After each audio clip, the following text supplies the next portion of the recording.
Afternoon or at noon. That was Gizmo who just entered the scene in the background. Every Friday afternoon, afternoon at noon, I like to take on a topic that has been the spiritual theme that I have noticed the past previous week, or just something that I feel is really important to people. And this week is something that it seems similar, and it might even seem trivial, but it is one of the most powerful things that we can do to help ourselves. And that is learning to truly be happy for other people. Happy for other people in their relationships, in their successes, in their jobs, in their choices, even if you don't like their choices, or especially if you're envious of their opportunity or their choices. Uh, I know that not everybody wants to really admit that they feel jealousy towards or compares their life experience or their condition to what somebody else has or doesn't have. But it's really important to be truthful with yourself. Excuse me. It's really important to be truthful with yourself if you have those feelings, because harboring those feelings and repressing those feelings will cause illness, it will cause deep imbalance, it will cause attachment. It'll keep you hypervigilant and focused, either on that person or situation, or it'll take your focus away from where you're at and what you're doing for yourself. So I wanted to talk a little bit today. If there's anybody out there, hello. If there's anybody out there, do you ever have times where you struggle to feel happy when other people have good things happen? Or do you feel happy when they have bad things happen? Let's just break it down. I want to read something. Every week I read something from Conquer Your Karmic Relationships, Heal Spiritual Trauma to Open Your Heart and Restore Your Soul.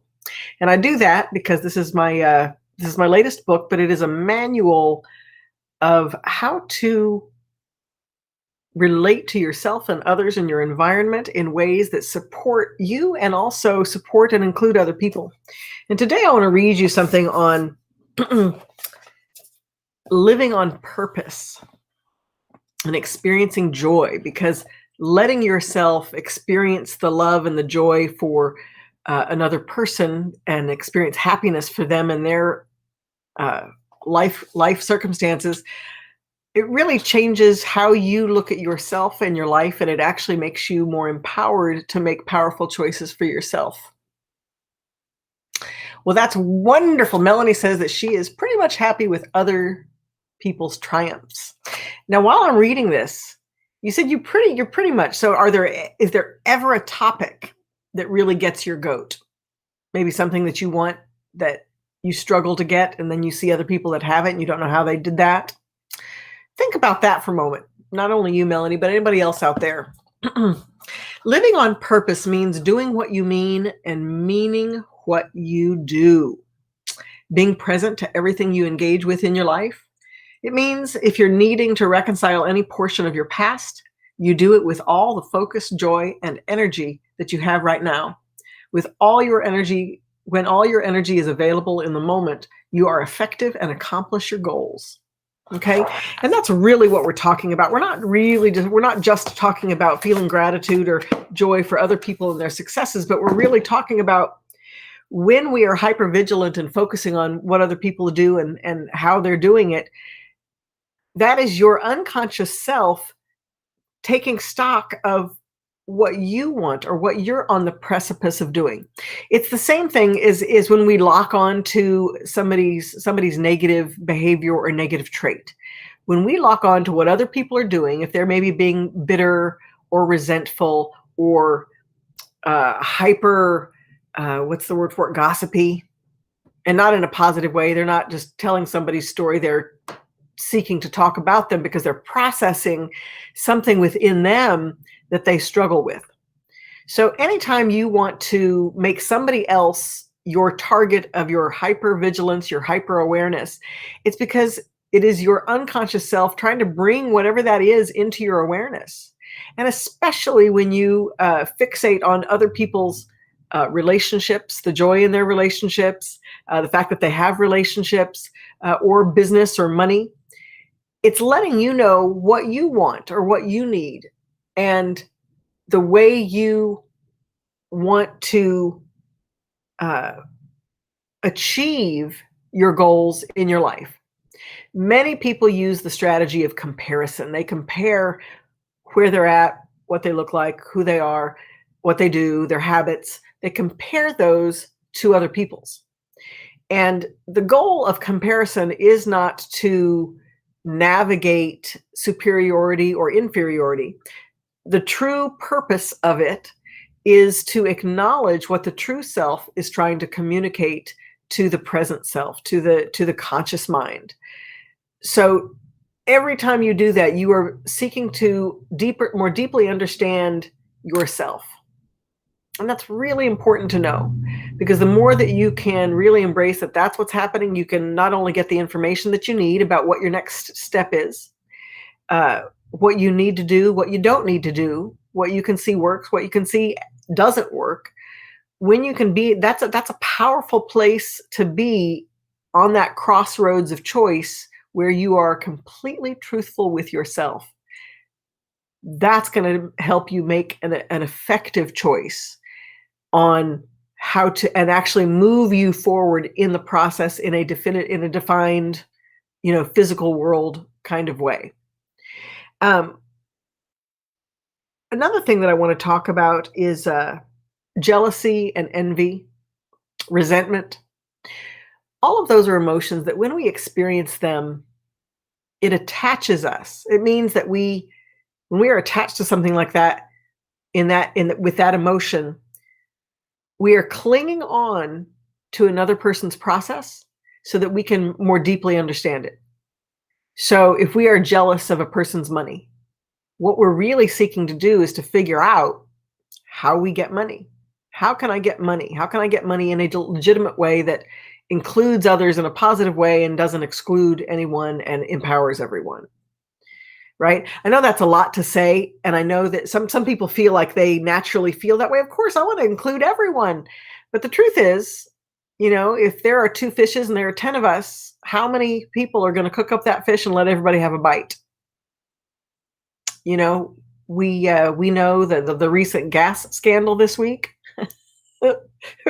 where people were loading up, 20 gallon jugs to save, make sure that their family had enough gas, when there were people waiting in line for hours upon end, and there were truckers who are meaning to, their job is to bring the food and clothing and supplies and water and necessities to certain communities who may not have any of that. Right? So we know that it is a natural instinct. It may not be those of you watching, because those of you who are interested in something like this are also interested in, finding ways that you can be more effective in the world and live in balance with your environment. But not everybody is that way. So understand, the more that we can understand the motivations, the true unconscious motivations that people have when they hoard, right? When somebody's hoarding, they don't feel safe. They don't feel a sense of that they're always going to have what they need, so they need to save everything. They need to have everything that they've ever owned in their space and collect more in order to feel safe. It's the same when people hoard gas or toilet paper. And when they do that, they are learning the first steps of manifestation. There is a way that you can go out and take what you want in the world, and there's also a way where you can open up to receive what you want in the world, and just stand there and let it come to you.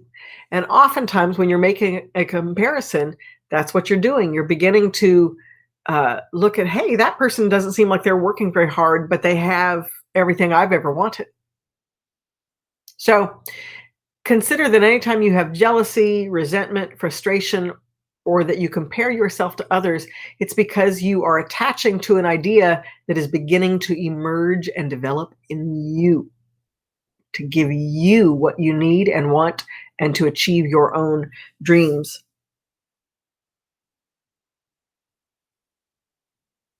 Okay, part two, happiness. Now, I noticed that Melanie said here, I'm not particularly enthused when certain soccer teams win. And it's funny, and we all feel that way. Frankly, there's a team that we like or we don't like, or sometimes people are just flat out resentful towards sports or whatever your thing is. When we are in that place, it is oftentimes an opportunity. It's an opportunity to express the resentment or frustration that you don't allow yourself to express in other arenas in your life. So, food for thought. The next thing I want to talk about is happiness. And happiness is directly related to um, the relationship to jealousy, because happiness is a choice to free yourself from that jealousy, from that attachment to what others have or don't have that you want for yourself. So, happiness is a way we respond to our world, not so much something that we get in return from our world or that we experience when we are successful. Happiness is a way that we respond to any of the stimuli in our world, and responding to any stimuli, whether it's an obstacle or an ebb or a flow, uh, pushing us forward in our goals, or our feelings or our expressions, anything that moves us forward, that happiness is going to amplify and embellish it and keep us moving.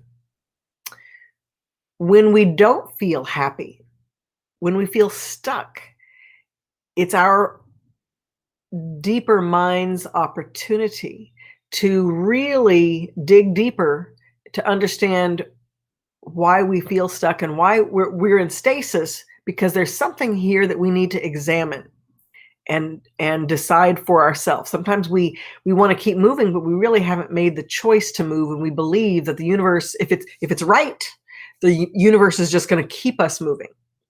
And that is a phase of development, but it is not the truth. Your universe wants your companionship. It wants your commitment, your full choice. That's when it is most powerful to work with you on your behalf, is when you are firmly rooted and consistently committed to the choice at hand or the task at hand. So happiness is a way that we relate to that. Now, I want to put in a link here for the next 3 months. I'm starting a new membership program called Living Radical Acceptance. And starting today, right now at 1 o'clock, 1 p.m. Pacific time, it's going to be just in a few moments, 45 minutes from now, I'm having a Zoom call, and it's going to be something that will be a part of the program. Every 3 months, you get to, every other week, every other Friday afternoon at 1 o'clock, you can log on to the Zoom call, and we're going to address all of these different topics. And then once you join the membership, you can log on and listen to all the content that's been accrued. You can listen to any of the content over and over, and most likely you'll be able to download it as well. So I'm really excited, and today's the maiden voyage. So if you're out there and you hear this and you want to log on, it's every other Friday beginning today. And when you sign up at tracydunblazer.com, Living Radical Acceptance, when you sign up and register there, you use Live Out Loud in all caps. That's the coupon code that will get you into the entire program for the next 3 months for free, for multiple reasons. I really want for people to begin to participate in this community that I'm creating, or that already exists, that I'm drawing in. It began with the Chatcast, and it begins with people wanting to be accountable for themselves, to own who they are, to take up every bit of space that they need and want, but also learn how to do that in balance with other people and their environment. So that's what we're going to be doing at Living Radical Acceptance. And today's topic is, what exactly is radical acceptance? In the comments, I've actually put the Zoom code, and you can keep that for the next 3 months. I'd love for you to go through my registration process and use the Live Out Loud code. But right now, right here, you don't have to do anything. Just copy and paste the Zoom link and the ID and the password, and we will let you in today to participate. Anyway, so I'm very, very excited about that. Does anybody have any questions? Let's see. Does anybody have any questions today about anything that I've spoken about? Let's see if there's anything else. Oh, this is so big. Okay. It was in response to responding to your world with happiness. That happiness is a way in which we respond and facilitate whatever we do in our world. Well, being mad at the world, being mad at circumstances, being mad at yourself, being mad at others. Oftentimes when people get mad and they're really mad, it's an opportunity for them to become hypervigilant about the situation and learn more about it. Staying mad means that they haven't had the opportunity to transition their grief. Yes, the G word again. I talk about grief all the time because grief is literally a part of our everyday life. From simple transitions to even conversations.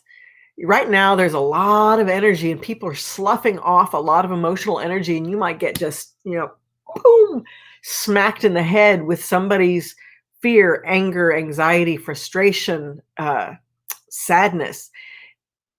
And you might have empathized with them and taken on this whole download of their energy and information and not know what to do with it. And anger is one of the ways that we process that out. Anger is one of the ways that we recognize that it's there. And ultimately, our anger will lead us to our grief. So know that if you're feeling extra angry and you're having a hard time moving through it, that you're really resisting grief. And grief is the opportunity to actually slough off the brain and release and shift the neurons in the brain, erase certain neurons, and then repopulate the neural circuitry to a new understanding or a new idea. Isn't that exciting? So